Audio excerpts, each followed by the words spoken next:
Hello. Today we're looking at Luke's Gospel, written by Luke. Now Luke travelled with the Apostle Paul. He was also a doctor. And Luke's Gospel involved him going around different people and interviewing them, saying, "Did you see Jesus? What did he do? What did he say?" He asked them questions.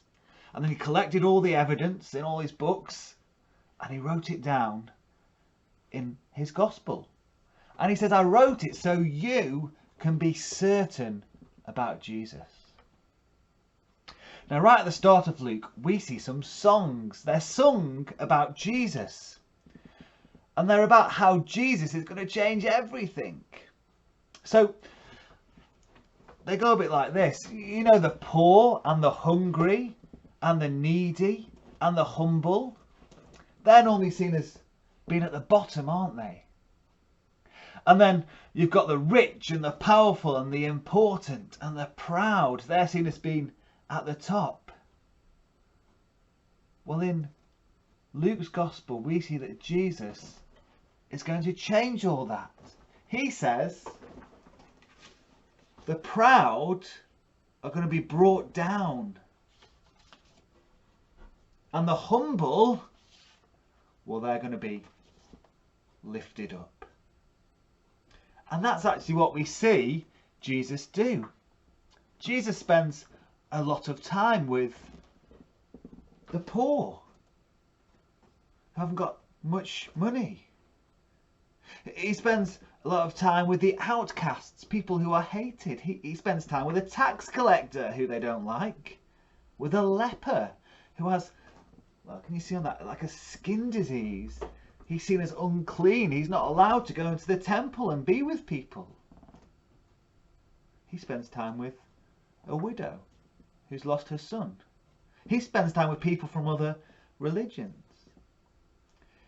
When he chooses his 12 apostles, he just chooses 12 normal blokes, fishermen, things like that.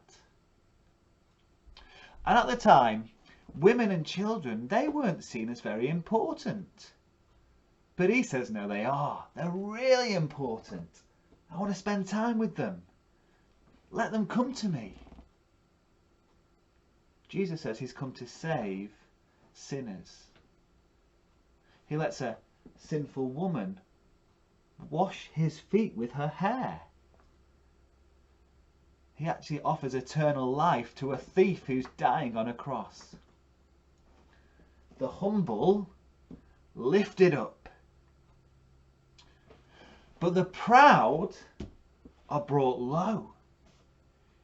He talks to a rich man and he says, you're a fool because you care more about your money and being rich than about following me.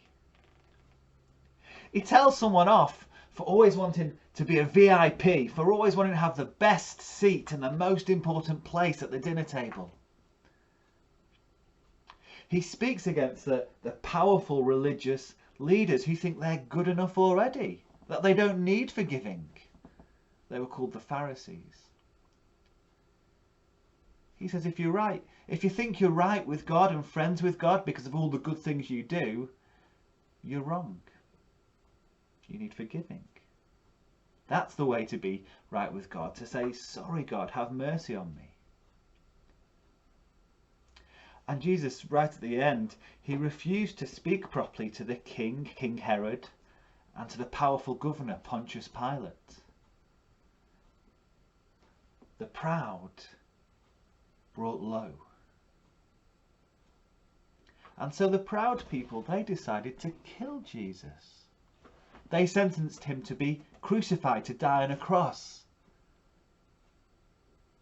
And Jesus went to the cross willingly. He showed that even though he is God, Jesus is not proud. He is humble enough to let himself be killed on a cross to forgive people's sins. And then he rose from the dead and said, let everyone know that I died to forgive them. So there we go. Luke, the doctor, the interviewer, he gives us the evidence about Jesus. And he says, what are you going to do with it? Are you going to be proud? Are you going to trust in your money or your skills, in your importance to get you to heaven? Do you think you're already good enough and that you don't need forgiveness? Well, then Jesus will bring you low. You won't be able to trust Jesus and be forgiven. But Luke says, if you're humble, if you realise you need Jesus to help you and forgive you, if you come to him like a little child and trust him, he will lift you up. He will fill you with good things. He will forgive you and bring you into his kingdom forever.